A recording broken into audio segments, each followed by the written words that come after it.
just switch off for a sec. I present you with the crystals of truth. Oh, is that for recording? Yeah, so that was just over your neck, and that'll. And you have a large head. So. Oh, Oh, yeah, I do. tried it on mine. There you go. It's a lot of hair. Sorry to make you wear two. That's it. Just move it right into the middle. Oh, shoot. I got hooked on there. I just want to make sure it's not There? pulled. There you go. Like right there? That should be. Yeah, that should be perfect. Do I need to Thank tighten you mine so up? much. Tighten it up like a choker? Mine's right on the zipper. Is that a problem? Not too uncomfortable. Might tighten mine up a little. There we go. Is it a problem if it falls down in there? The cleavage, Well, yeah. actually, it will hide it. But will you not get your recording or? I'll have a little. It's muffled. No, it's good. Thank you so much. I might make mine a little shorter. Yeah, because it does want to go right there, doesn't it? Yeah. That's it. You've got it. Yeah. These are cool. Maybe just a little shorter. You want some help with doing it? I think I got it. You just pull like that. Oh my god. Had it right quick. Do a 90s choker. I used to have. Try it. Well, that was the point. They're choking. Right, let's have a look. There we go. They're good. Perfect. Thank you so I much. almost wore a necklace, and I was like, I don't Glad you know, no necklace tonight. Kind of new. And then I ended up with We're going to be a high-tech necklace.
this on? Brandon down just a little bit.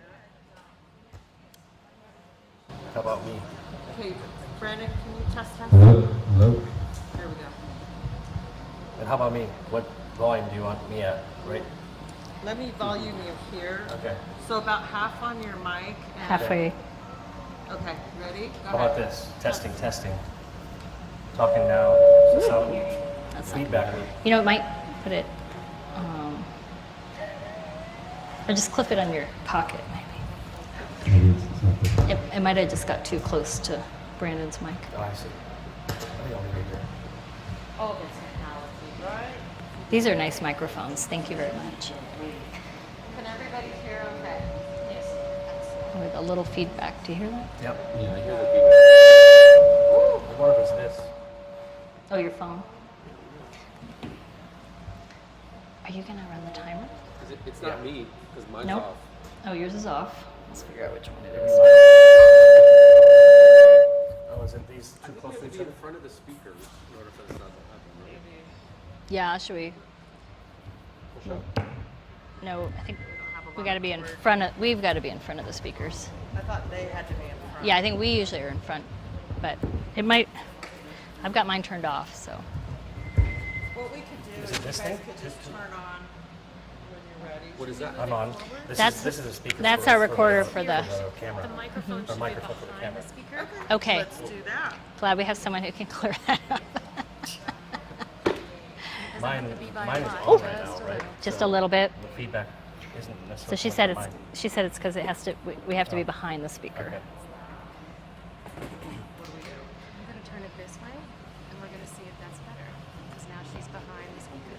All right, let's test it. Ready? Hello? Hello? Test, test. Test, test.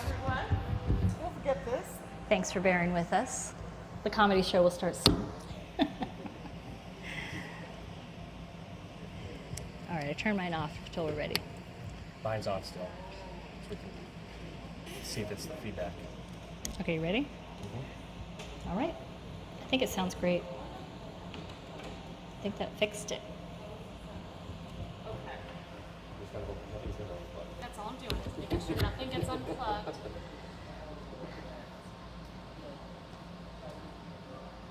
All right. Hello? Thank you everybody for coming. This is our third Superior Pairings Art talk. I want to thank the city for allowing this to take place, JG for all of her help.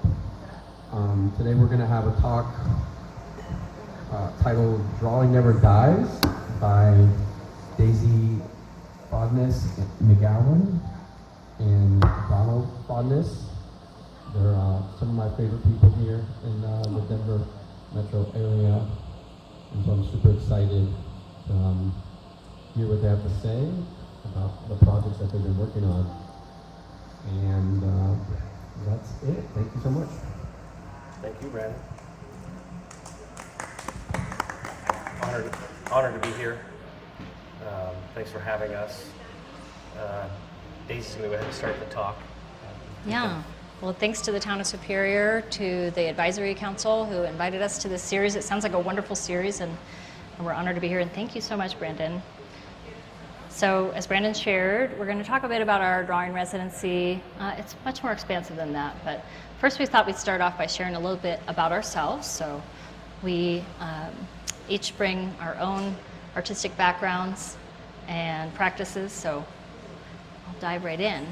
There's our logo, and we've got some giveaways here at the end, so that's exciting as well. Oh, I think that's a placeholder. That's me.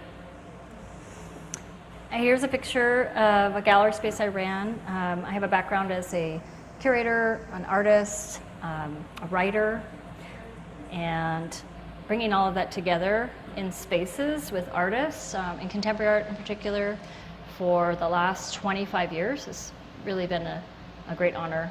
I started out with my undergraduate degree in studio arts, and I came from a family of artists, so while I went off to college, I remember declaring freshman year how foolish someone would be to major in art. And then, of course, I ate my words 4 years later and was very happy to major in art. And in many ways, that path was hard to avoid because my father was an artist here in Colorado. We lived around the world as well. I was born in Italy with 7 brothers and sisters, and just a very bohemian childhood. We moved every year, so when I think I relate a lot to military families and that experience of growing up in a military family.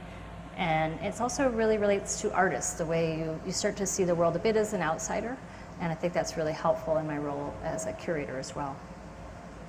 Here's some of my personal work. I've always had an interest in graphic-based work, so my background in studies in printmaking, bookmaking, illustration, collage. This brings in some illustrative elements. This is a work on encaustic and panel. So I started working with different media as well, and spent a lot of time working in sculpture and exhibited pretty much across Colorado for the first couple decades of my career, and more recently have been able to show elsewhere through the artist collective that Don and I are both part of that he started called Hyperlink, and that's wonderful. A couple more in the series of artworks, working with found collaged elements and texture. And then more recently, diving into some personal history. And it's a really interesting path. My personal history is, a lot of it I don't remember. So from age 0 to 5, my parents dropped out of, they were in the counterculture in the 70s, and they were part of a group called the Children of God, became known as the Notorious Cult. But at the time, they were charismatic. They thought they were changing the world. They thought that was the right place for our family, so that's how we ended up in Italy for a decade. And it's been a fruitful and also really challenging area to explore for my own art. And so I've taken some different approaches. A lot of it is research-based, and I realized that's my comfort zone, having worked in higher education for 25 years. I have a graduate degree in public administration, and I'm an arts administrator now, but research, it just makes sense to me. I feel a little bit disconnected from it, but I found that intersection of the deeply personal, disturbing, frankly, at times, and realizing that these were formative experiences that I couldn't necessarily remember. So there's a lot more to unpack there, and I sort of dive in and out of it. But this is a photo from the 70s from one of the groups. It was full of artists, illustrators like my father. My mother was a writer. She still writes occasionally. And they brought in artists. This is a bit salacious here, but the comics they created were riffing off of the alternative comics of the 70s, Zap Comics, and that whole tradition. My father was a big fan of Art Crumb as well. And they brought a number of artists in, and they created these tracks that you might be handed out by folks. I've raised a lot of money these days for the arts, and I like to say that I was involved in fundraising from an early age because we were literally on the streets playing guitars and singing while I was singing, and asking folks to donate money to the cause. It's a little different now, but a lot of in the same ways. So this is some imagery I pulled from an online trove of imagery that relates to that graphic history of the cult. And a number of ex-cult members have put together an entire online archive. And so I was exploring that and trying to figure out the way to explore my own feelings about it, to understand it. And so that is still in progress. But this is a graphic drawing transferred onto encaustic panel on panel with some silver leaf, and just playing with this shadowy space of having a memory that's not my memory, learning about this history. Is it my history? Yes, it is, most definitely, but really grappling with that. But going back to the curatorial work, I started putting together exhibitions at a small college gallery. Nobody else was doing it. So I just said, was anybody doing this? Can I jump in? And I found a real joy and creative outlet with working with other artists.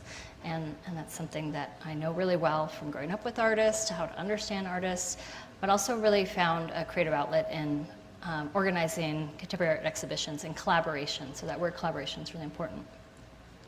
And that culminated with the opening of the Ent Center for the Arts in Colorado Springs, if anybody's been down there, a large-scale public sculpture program. Don and I put together a wonderful series that I'll talk about here in a minute. But a number of sculptors from sculptors living and and not living. And this is one of the first exhibitions we put into the new gallery space that I was so fortunate to get to design.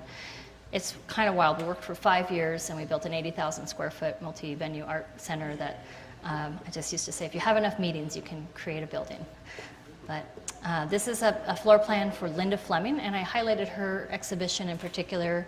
I've been fortunate to curate over 100 exhibitions independently and as part of institutions mostly. And this was a wonderful exhibition that really pushed the boundaries of the new space to explore and tell the story of her work. She was a founder of Libre Artist Community in Southern Colorado, and this was a mixture of interests from my own research in counterculture and alternative artist communities, and that's where Don and I have a lot of intersections as well. This is another exhibition I could have picked from a number of photos, but I like to highlight this as Clark Rickard on the left there, and he was a true legend in Colorado and our country's art history. He passed away just a couple years ago. And there's Andrew Huffman and Camilla Friedman Gurlitz. It was a wonderful exhibition that I just felt so lucky to do that work. Here's another couple examples of different exhibitions we were able to bring and produce. And then those outdoor sculptures. This is part of an exhibition that Don co-curated with Jeffrey Shamos. He was at Redline when you started the project, and then he moved to DU, and DU didn't have quite the space for the project, so we ended up bringing it across 2 gallery spaces and then bringing it outdoors as well. This was during the pandemic. This is an installation by Patrick Merrill, and it's called The Wind Machine. And it was 2,000 10-foot poles that had anemometers on the top. I'll go back to that real quick. And at night, they would visualize the shape of the wind. So if the wind activated them, you could see an LED light generated and see the shape of the wind, which is something that's often invisible. It's quite amazing.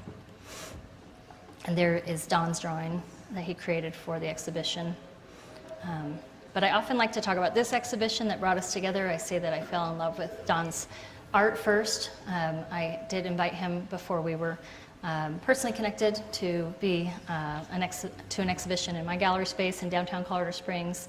And this is the Screaming Stump from a wonderful installation series and exhibition in that space. And then it just grew from there. And here we are 12 years later, so wonderful. Speaking of feedback, we had some feedback issues with our mics earlier. That's how this piece worked. Was it had, Oh, yes, yeah. Feedback from the speaker that would make the Intentional. The stump scream, yeah. Which is That probably stump quite weighed a annoying lot, to yeah. be working in a gallery and deal with. I feel like my mic is feedbacking right now a little bit. It is. It's illustrating this piece really well, though. Yeah.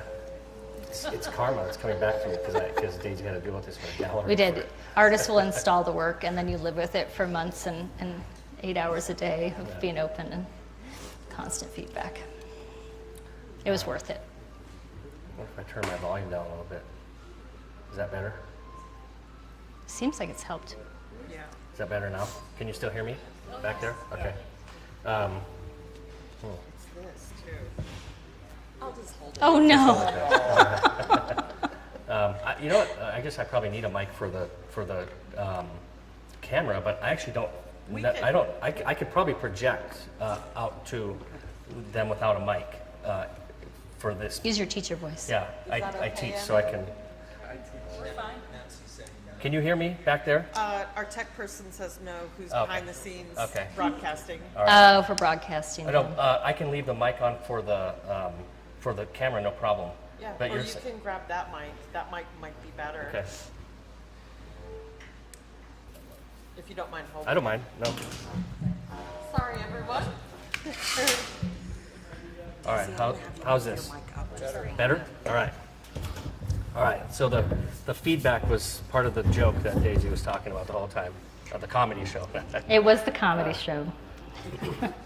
So I'm going to talk a little bit about my work, and thank you, Daisy, for the segue and the introduction to my work. Just moved on its own. All right, so I do a lot of drawing. I do drawing, painting, installation. I'm very multidisciplinary. People call me a transdisciplinary artist. I work with a lot of found objects. I like things that already exist. I work with ready-made objects, and I think of myself as somebody who mines the cultural landfills. So a lot of the things that I work with are things that were recently discarded from culture. They're recognizable in that we kind of know they're from a different era, but I don't think of myself as a pop artist, so the things that I work with have cultural content in them already. So it's like, instead of working with a blank piece of paper, I like to work with a piece of paper or a source or a substrate that already has content embedded in it. But I do it in a way that kind of reifies it or reactivates it, almost like a zombie is reactivated from some kind of a bite or something like that. But I also, my work kind of plays with high and low culture, stream of consciousness, very kind of surrealistic processes of stream of consciousness. I don't think of myself as a surrealist necessarily, but I am interested in some of the ideas that surrealists were, with the freedom involved in stream of consciousness approach to things. And in the end, I start to develop a kind of Excuse me. personal iconography over time. There's a lot of humor in my work, and then a kind of a subversiveness to kind of undo an image or kind of mess it up, but then make it new and make it my own over time. In addition to drawing, I also do installation and sculpture work. Sorry. And here's an example of an installation I did at the Denver Art Museum.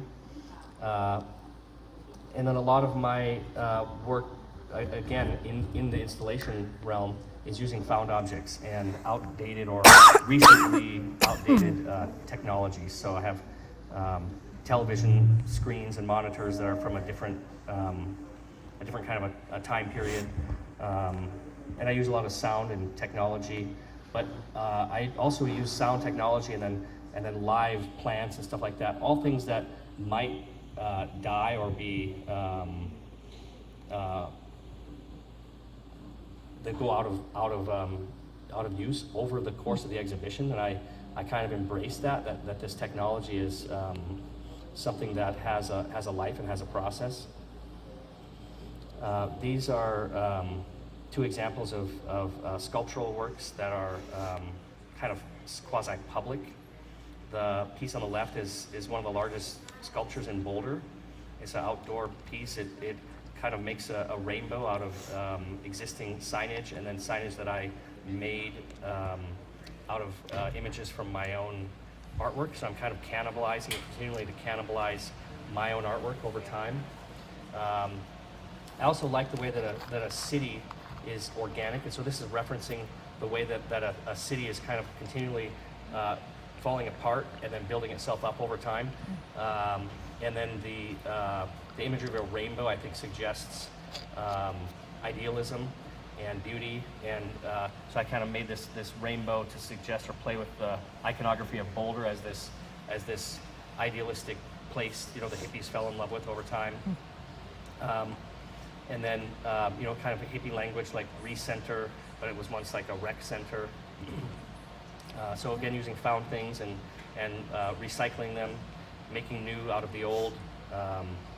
But you know how sometimes you'll drive by a sign that's falling apart, the face of the sign fell off, and you just see the kind of neon bulbs behind there. I really like that language, to seeing how things are made and seeing behind the scenes and multiple layers. I think a lot of my artwork has this feeling of geology. So I think of it as like seeing layers of geology over time, like the geological strata. You can kind of tell that time has taken place. And then, all that stems from my own personal autobiography.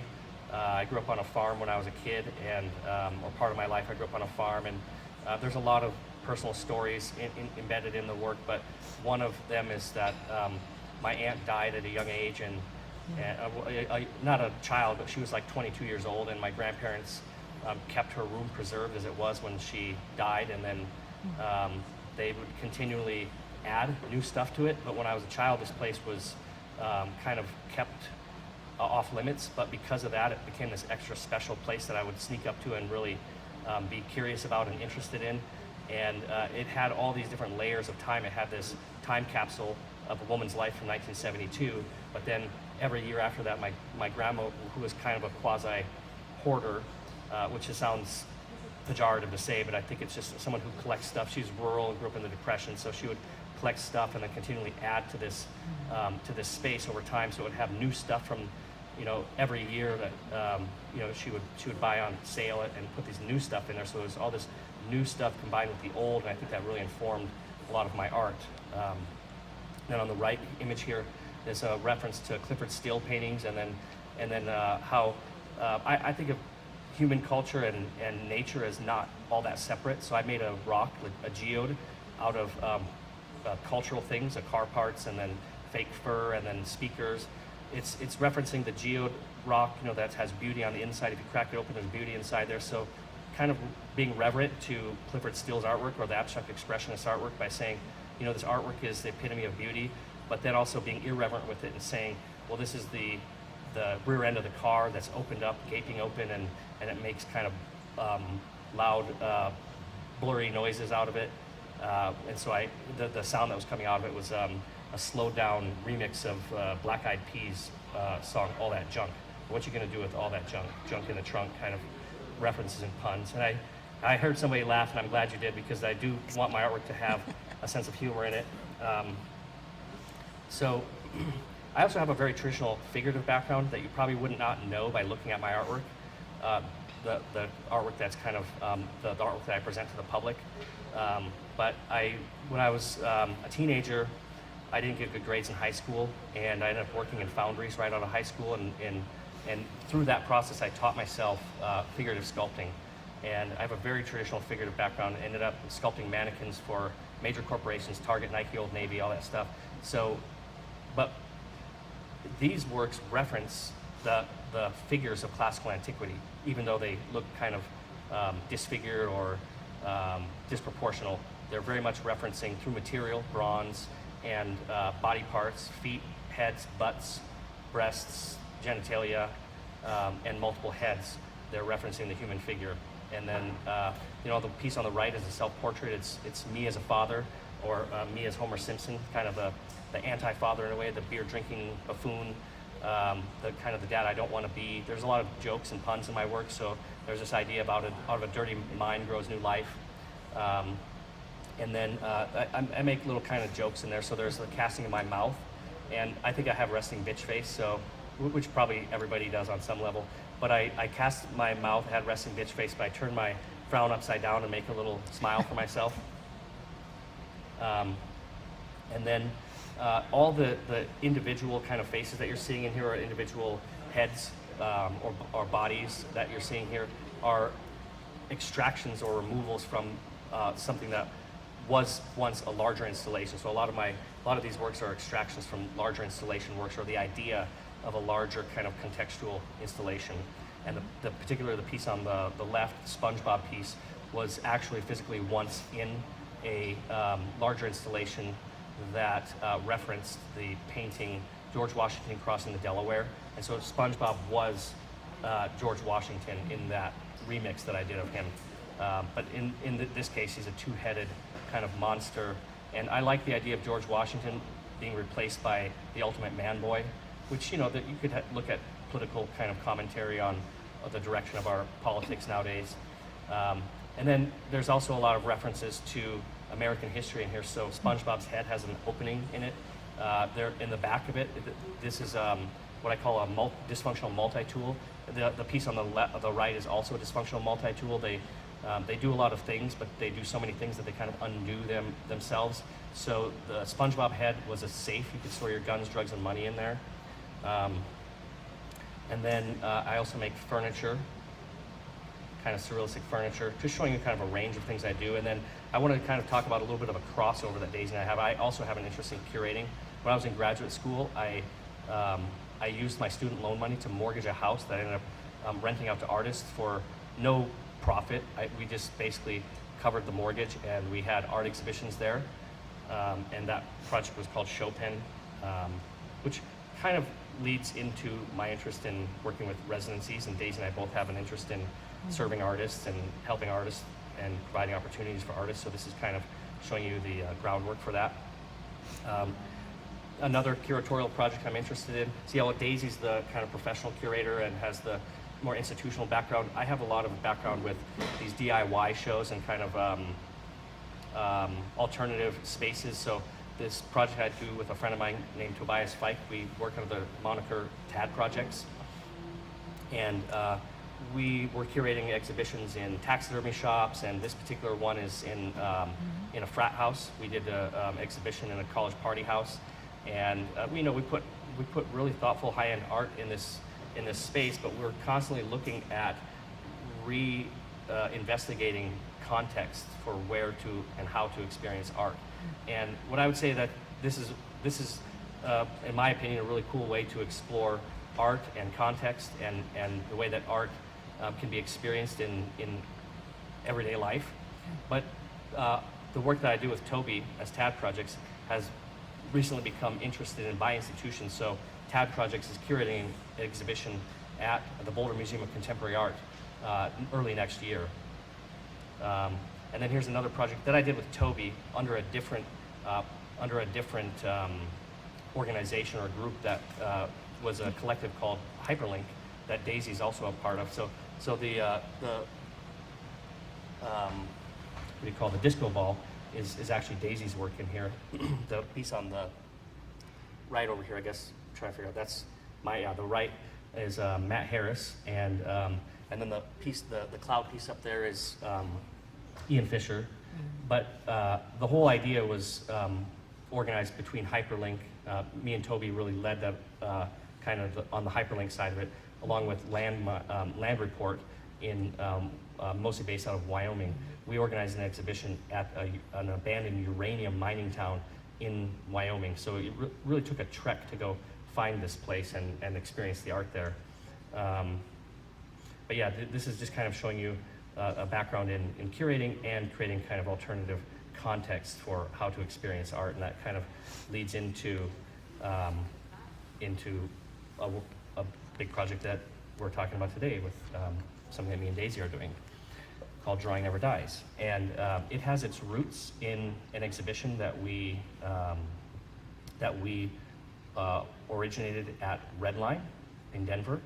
We had a call for entry show, a jury show at Redline that was all based on drawing and the premise that drawing is very expansive. So I find it actually really hard to define drawing. I teach drawing. I've taught drawing at the college level since probably 2007. And one of my favorite things about drawing is when you really start investigating the meaning of it, or a way to define it, and you do the same with other mediums, you start to find some gray area between like drawing and painting or drawing and sculpture. So for instance, with drawing and sculpture, Julio Gonzalez talked about sculpture is a drawing in space. Or, actually there's somebody in the audience here today that was very influential to me. I think he draws like a painter. And I think someone could draw with paint. So we were very interested in exploring the kind of expansive and definitive nature of drawing through this exhibition.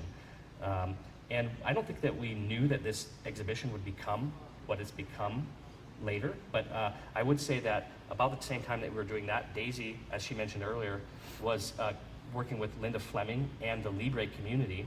We both have an interest in communes and hippie culture, kind of dropout society, alternative ways of living. I think artists are really good at living outside of the norms of society, and because of that, I think they can kind of expand the way that artists or people are expected to and could potentially live in the world. And that's why I assume that Daisy has an affinity for the work of Clark Rickert, because Clark Rickert was one of the pioneers of living and seeing this way. But this is a house that was designed by Linda Fleming at the Libre community, and Libre is not technically a commune. But it gets talked about in a lot of that counterculture. Designed and built. She designed and built this house, and it's really designed and built from the point of an artist, not necessarily an architect.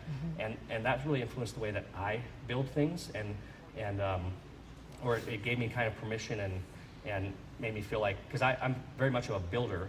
I grew up with a building background, but the aesthetic of Linda's buildings are very influential to me. And one other thing I would say about Libre that makes it unique is that in comparison to other communes, and why it's not necessarily a commune, is people can own property in the Libre community. And there's a rule that every person's structure cannot be visible from other people's owned property. So I just think it's a really cool place, and her architecture, her style of building is, and she's just an amazing person in general, artist and builder and thinker, and I was so fortunate to be with Daisy at a time when we were going to Libre a lot and visiting this space, and that influenced me. So I went home, and this didn't all happen very linearly, and nothing that we do is necessarily linear, but we're presenting it to you in this kind of linear fashion. But I went home and built this studio for myself. I built a drawing studio that very much has the vocabulary of Linda Fleming, and I guess the kind of a DIY, I'm just going to do it kind of approach. And any one of these things, like I could probably do a whole talk about the Treehouse Studio. So I'm going to kind of cruise through it and show you how this is how it was in use by me. But I think it ended up becoming the studio for our drawing residency. And one of my favorite things is to see how other people activate and use this space. And I think most people find it very inspiring, which is something that I think I always wanted. Just being up in a tree just kind of changes your elevation, makes you see things differently.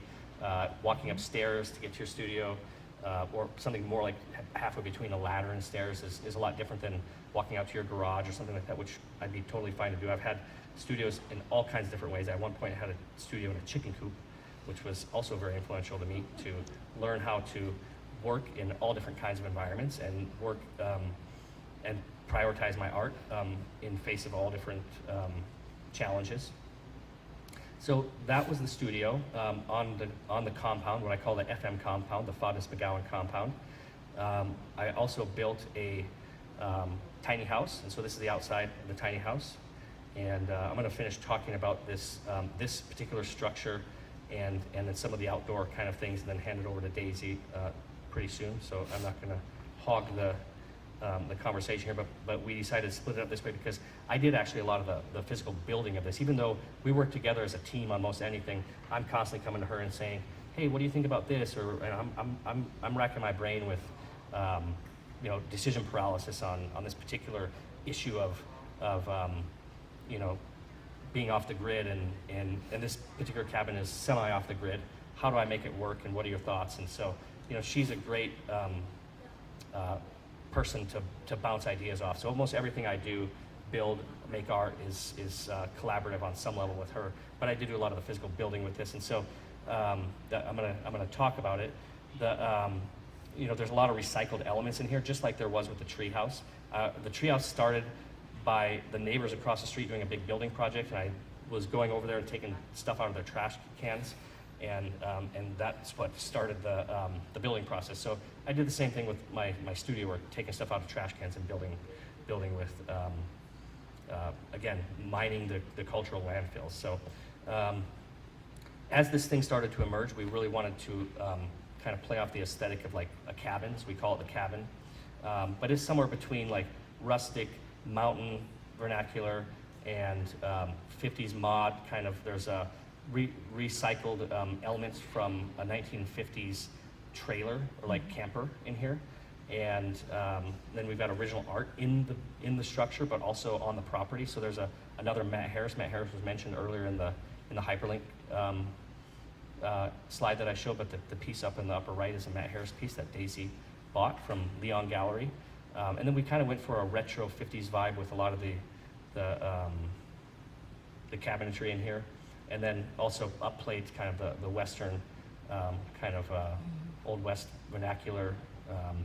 So kind of mashing up a lot of different styles. And then another feature to the small scale studio and then the small scale living. This is a tiny house, it's only 200 square feet, is very intentional living and being efficient with your space, but also minimal living. So, but because there's a lot of minimal living, we also built a lot of outdoor spaces, and I'll show you that too. So, there's an idea that, with your bedroom, you shouldn't do anything in your bedroom except for sleep. And so there's a lot of people that say you shouldn't watch TV in your bedroom. So we've basically had this loft that's really just devoted to sleeping. But everything on this level is solar efficient. So it's Solar powered. it's all solar powered. So the fan is solar powered, the light solar powered, and then there's a lot of custom built things in here. So there's some kind of custom built furniture. The couch is a storage space. So if you lift up the couch, you can store stuff in there. And then the behind the sink or behind the toilet is a sink where you can wash your hands and recycle the gray water. So I don't know if anybody knows about this system, but you can when you wash your hands in that sink, your water will drain into the tank of the toilet, and then you'll flush the toilet with water that you wash your hands with. So it's clean water coming in from the city, but then the water that flushes waste out from the toilet is recycled gray water. So it's an energy efficient way to live. And then the sink was hand built clay project by me, and so there's a lot of really hand built elements in the overall building of this project. And then there's a lot of hand built and artistic elements outside as well. So because the living and working spaces are small, and Colorado is so conducive to being outdoors, so much of the time, even during the winter. And when I work, I really enjoy working outside. We lived in a lot of these small spaces together with our family. I felt it necessary to build a lot of outdoor spaces. And so we have an outdoor shower, and the whole property is a really kind of organic unfolding process that things get tore down and built up, just the way I was talking about a city having the same property. So the outdoor shower is actually currently being moved to another location on the property, but there will always be outdoor shower, outdoor eating areas, and barbecue and grill areas.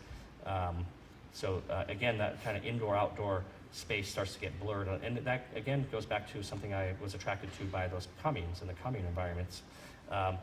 On the property, we talked about art, Matt Harris art. Here's some Linda Lopez art and some Bill Amundsen art. There's a lot of really great art on the property, intermixed with our gardening. So during COVID, I think both of us really started developing an affection for gardening as a creative practice. So gardening and my assemblages all start to kind of integrate into this holistic living, breathing space that other people are invited to participate in as well. So here's some art that we all do in our bathroom scrawls. We're allowed to graffiti in the bathroom of our own house.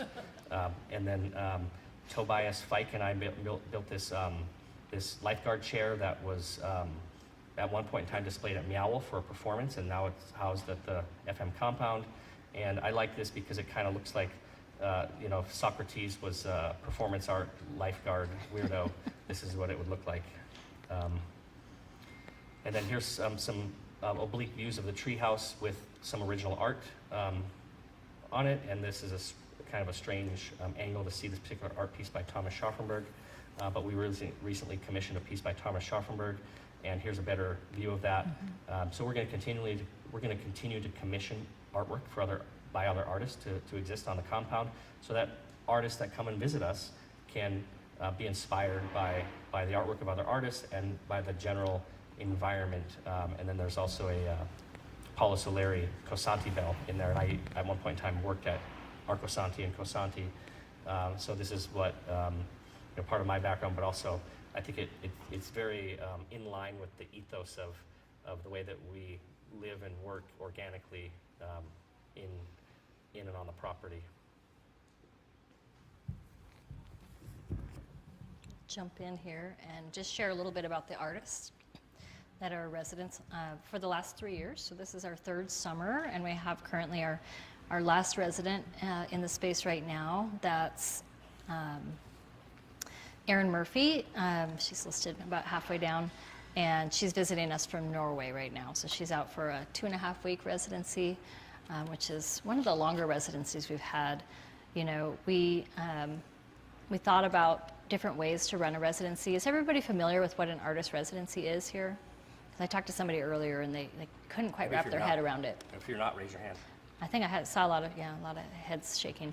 So the idea of an artist residency is very simple. It's to give an artist space and time to create and support for that. So it could look like something elaborate, like Kohler Foundation has an amazing residency for ceramic artists where you have every kiln and every glaze and everything in the Kohler, they make the toilets and the sinks and all of that. Everything you could imagine and support, and you're there maybe for a year in residence and you're making major works. But we thought, well, a lot of times you had done a residency at the Vermont Studio Center, which if you look that up, it's a very well, highly esteemed residency. You can stay for 2 weeks, months. Typically there's a cost involved because of course you've got to eat while you're there and the studios, but you might get a scholarship. And you're there in the company of a lot of artists. So that's one way to do a residency as well. We really wanted to add some flexibility. So our residencies can be as long as a long weekend, which can be just enough for an artist to take time out of a busy life. Because artists, like all of us, are trying to just make it work. And maybe more so than all of us, it's very hard to be an artist in this world. There's no one pathway for any artist, and so we love to be part of providing space and time for artists to create. So at its most simple, that's what we're doing. We're providing a studio space, a living space. The longest residence is like 2.5 weeks, and then a lot of them have been around a week long. And it's remarkable to hear them share how much they get out of it. So I'll just quickly touch on the artists. These are not live links, are they? No. I don't want to open those yet. You push this, you'll go next there. Great, okay, perfect. So Roger Allen Cleaves was one of our early residents. He is a Memphis-based artist.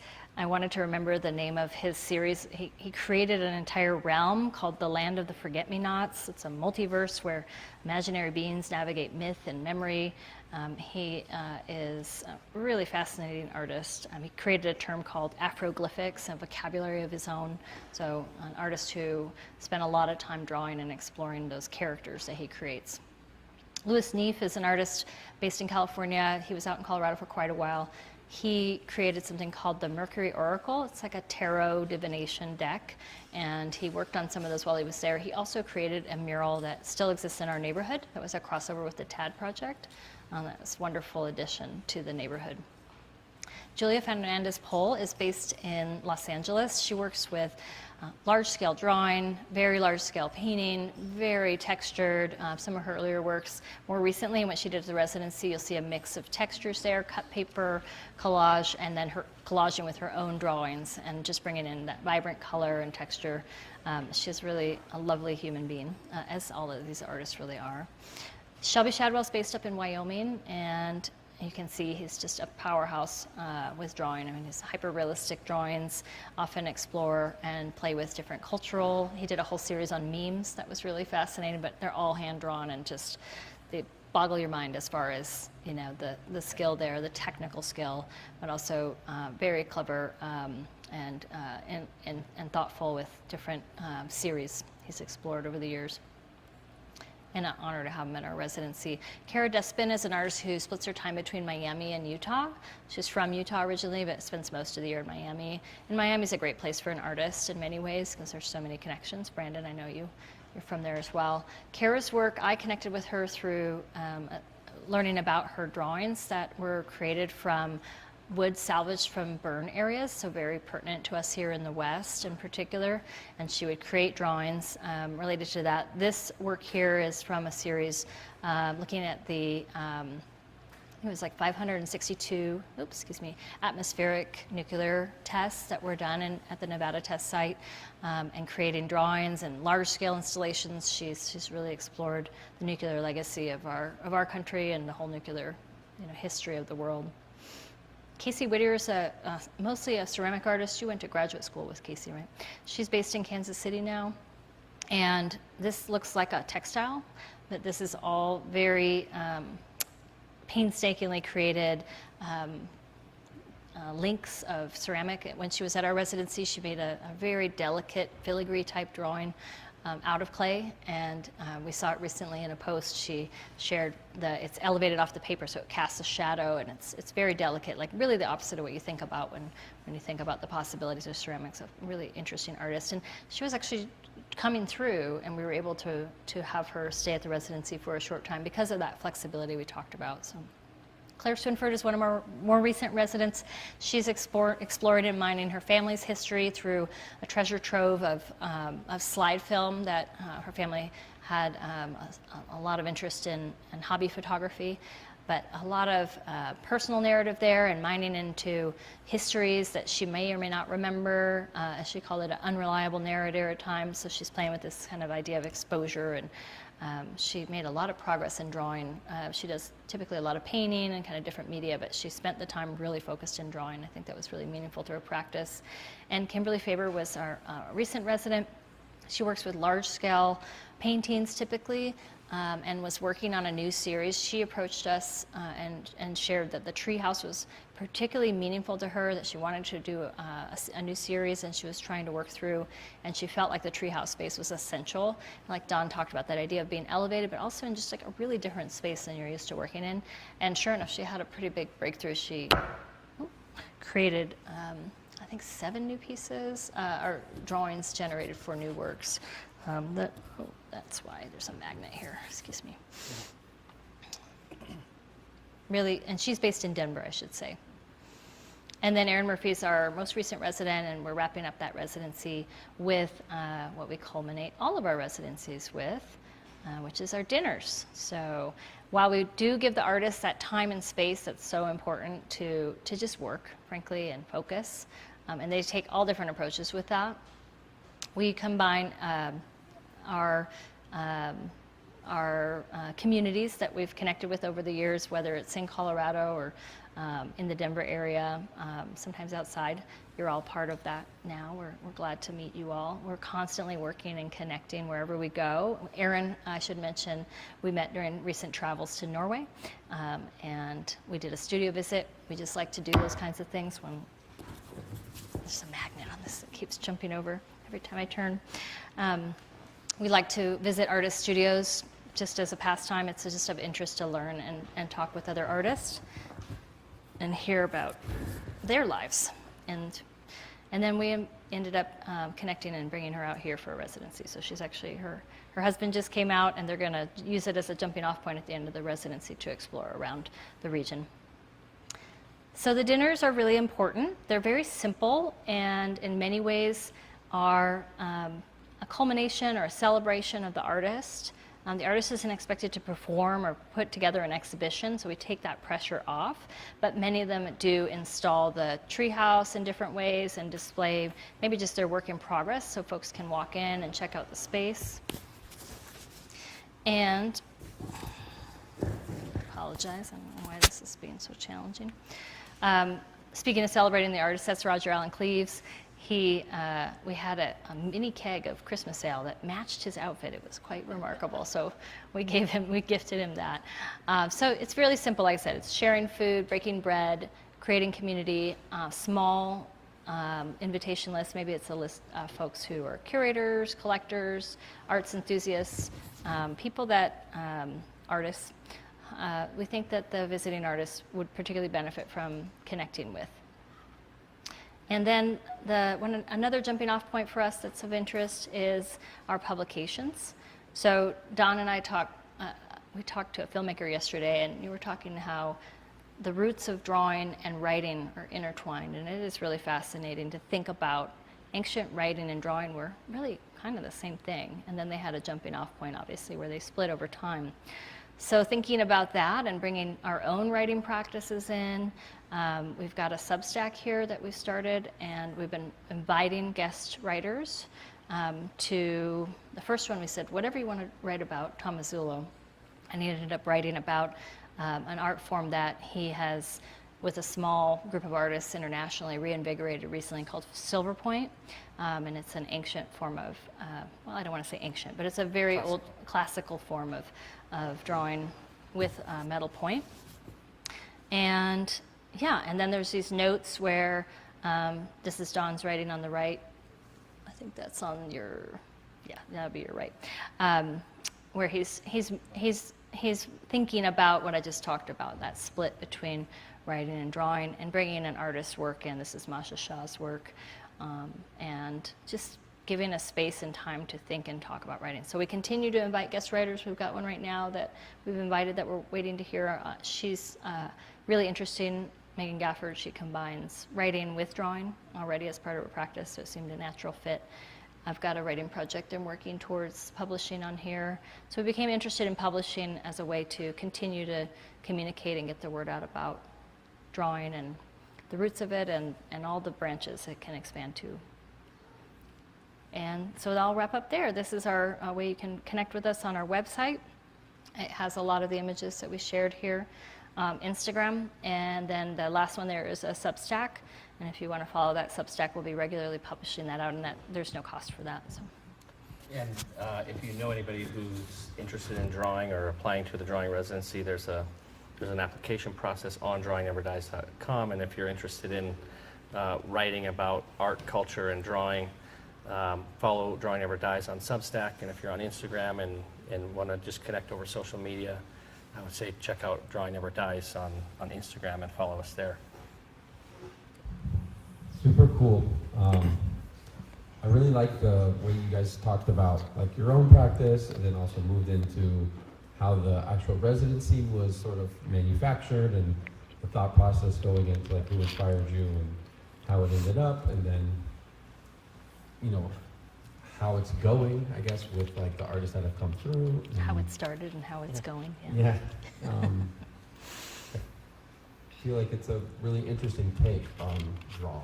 And you were talking earlier about how drawing could be sculpture and how drawing could be painting. Do you see the treehouse sort of as an example of drawing? Oh, that's a good question. I don't necessarily, but the current resident that's there that Daisy mentioned, Erin Murphy, was just talking about this the other day when I was doing a studio visit with her. She was saying she sees it like basically I've created a drawing that she's working in. Well, and you talked a bit about building without tape measures and more thinking about sight lines. Yeah. And the way light might move through a space and the sight lines you might have in a space. Yeah, I definitely think of it as a artistic practice and artistic creation, but I don't necessarily think of it as drawing. But that doesn't mean it's not. But I have a hard time with categorizations and boundaries and stuff. At the same time, I'm also ultra careful about categories and boundaries too. So some things, there's gray areas that could exist in both. So I could see why you would bring it up as possibly in relation to drawing. Is there any questions for the speakers? Does anybody have any questions? You can ask some questions, I guess. I'm not sure it's a question. So how do you see the inclusion of computers and the AI and that kind of thing coming in? I'm an interior designer, and I still feel like I need to draft by hand rather than on the computer. I mean, it's really handy to have a computer to do that, but I always feel like I've lost a little bit of the art. And so it's nice to hear you say, that you built that treehouse without a tape measure. Without That's not entirely true, but it's very. But we joke about that. We were talking about that recently. Yeah. So I'm just wondering how. And your mannequins too. Incorporate the computers and whatnot into your art as well. For me, for my personal art, or for That's my yeah. I think this was the one that was causing that feedback. Hello? Okay. Oh, you can use that one, it looks like. All right. Okay. I really, Daisy uses like ChatGPT a lot. I'm kind of opposed to it, although I'm not a Luddite. Like I'm not against AI stuff. I've played with it and I like it. I think it's actually cool, and I think there's a lot of potential for it. But I also am very analog, and I like the tactility of making things with my hands. But I do think there's a lot of potential for it, and I'm not somebody who's purist in regards to it. I think that it all depends on what kind of an artist you are. Some artists are going to be a little bit more inclined to work with that technology, and some are going to not. And I don't know. I think there's a lot of potential for it. I'm not opposed to it, but I just don't particularly use it a lot. And I am afraid of it a little bit on some level. Partly, I'm afraid that I'm going to lose an element of myself if I rely on it too much, especially with the writing. So like I said, it's not like I never use it, and I appreciate somebody who thinks very differently than me that does use it a lot.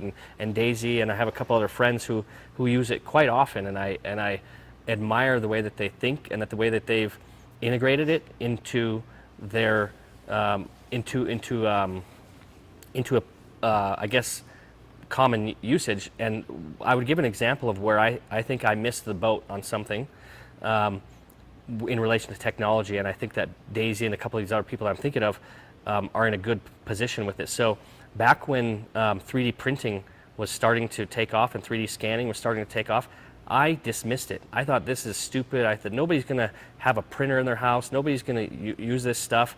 And I continue to sculpt by hand. And so I think I mentioned earlier that I sculpted mannequins. So I can sculpt you exactly how you look in 2 weeks. And I got very efficient to do this. But now all that is done on the computer. And there's people that sculpt on a program called ZBrush, and they'll scan you, and they'll put it on ZBrush, and they'll modify it and tweak it and move your arm and change your position and pose. And so that technology really picked up, and it's ubiquitous. Every library has 3D printer shops in them. And because I dismissed it and I didn't go along with it, I've put myself out of a lot of jobs. I have a wide range of technical abilities, but that's one area that I'm pretty short in, and I'm actually a short man, but also I have a shortcoming in this particular realm of making things. And I would say that in that area of technology, I was wrong to not adapt to it, and not to play with it, and not to explore curiosities in it, and push myself beyond my comfort zone. So I admire the people that do. Can I chime in too? I think technology is just another tool. Pencil's technology, right? That was technology when it was invented, and it's still quite valuable.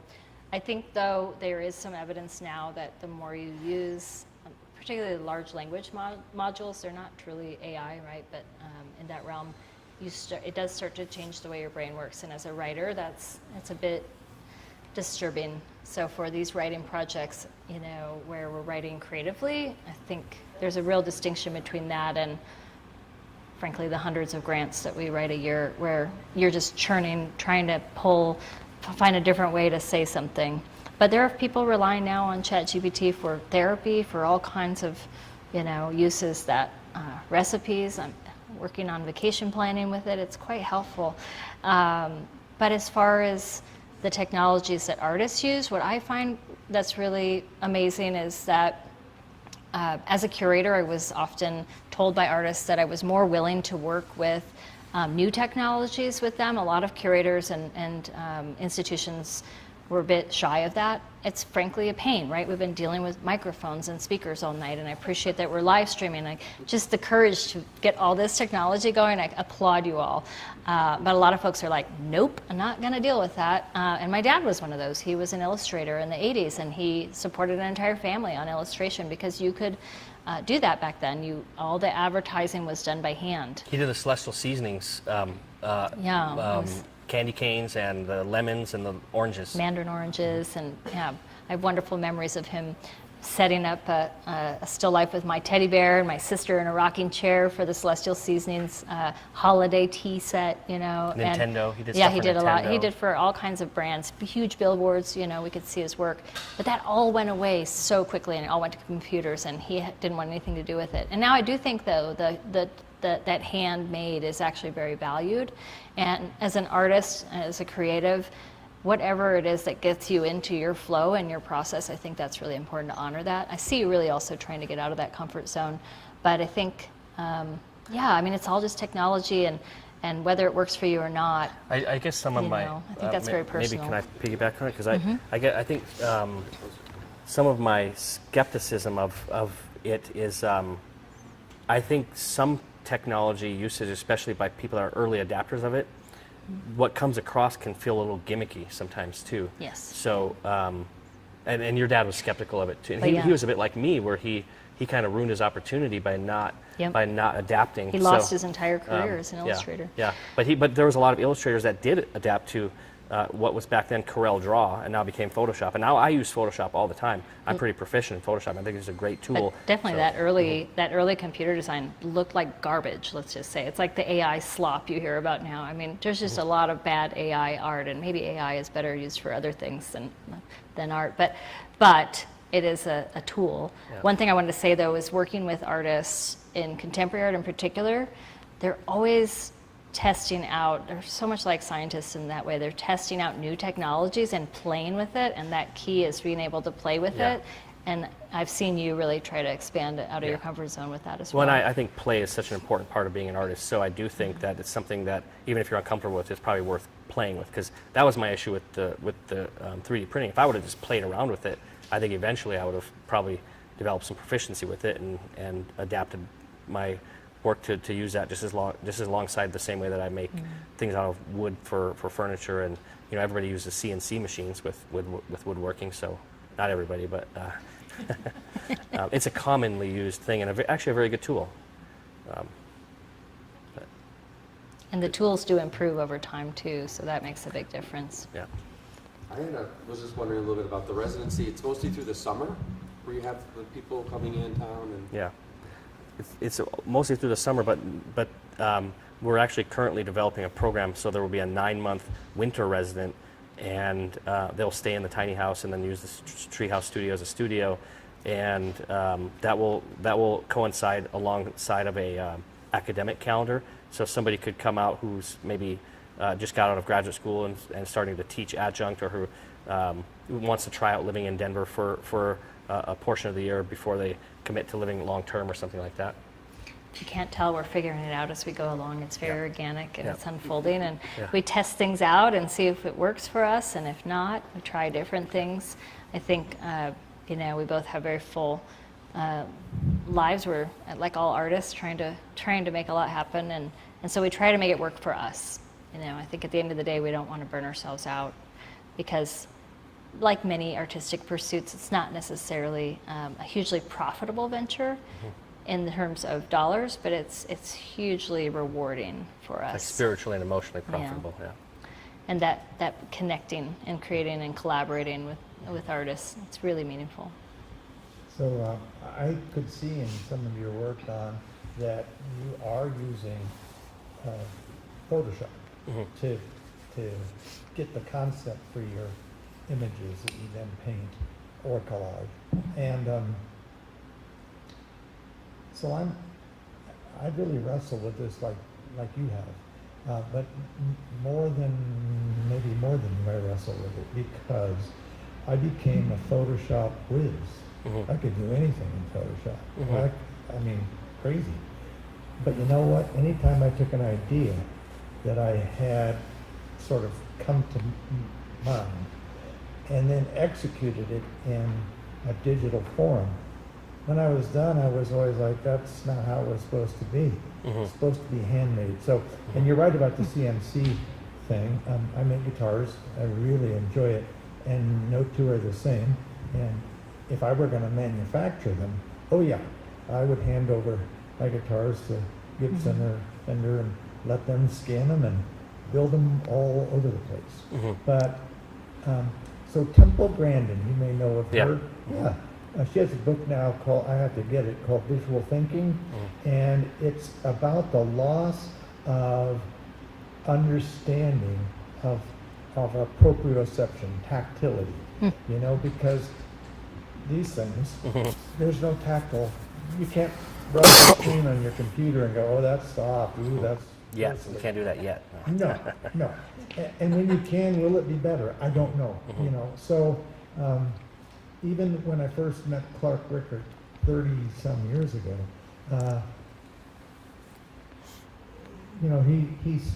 his question was, I won't imitate Clark. You should. That's a common thing. Is it possible for an artist to do a painting on a computer? And I wanted to say, yeah, you just take out your paints, get the computer, and just start painting right on it. But Sounds that like my wasn't dad. it. And I said, well, and I still believe this is the case, that no matter how good artists who really have been using computers, including people like Golan Levin and stuff like that, there's no Leonardo da Vinci at computer art yet. There really isn't. And if there is, I don't know who it is, you know. Some might argue James Cameron with the Avatar stuff. I mean, it's completely crazy, but I don't know. I just don't know. The last thing I was going to comment on is AI. I'm afraid of it because I studied physics, and Stephen Hawking said it posed a greater existential threat to humanity than nuclear weapons. Yeah. And I'm like, okay, so, but then every time something with AI is able to solve a problem that we can't solve very easily, I'm like, yes. And here's one of the weirder ones. Just read about this. Antidotes for snake venom. Very, very difficult to figure out how to do that. But they're giving AI antivenoms that have been developed already and the snake's particular venom and asking it, how would you do it for this other venom that we don't have an antidote for? And they think it's going to really make it possible to do that. So there's a lot of potential with it, yeah, but there's it's a lot of scary for potential. sure. Yeah, until you throw enough capitalism into it, and it always gets goofy. Any other questions? Well, I just want to thank you guys again. As much as your Drawing Never Dies is a work in progress, so is the Superior Pairings. This is just a new community outreach that CAPS has sort of come together, and we appreciate your attendance and being patient with us. And we have one last comment. Yes. Hey everybody, just a quick announcement. I'm Susan Chevalier. Brandon and I work together on these pairings, and we wanted to let you know that we have a really special event planned for Tuesday, August 26th. It will be the first pairings over at the new Civic Space on Main Street, so that'll be really cool. And it will be featuring the Boulder Philharmonic and the Boulder Ballet together. So we hope you can join us there on August 26th at 6:30. And thanks for joining us. Thank you, everyone. Thanks, Lily.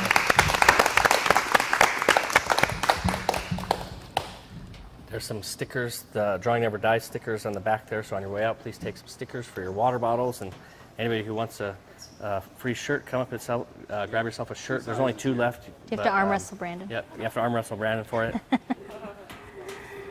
Thank you so much.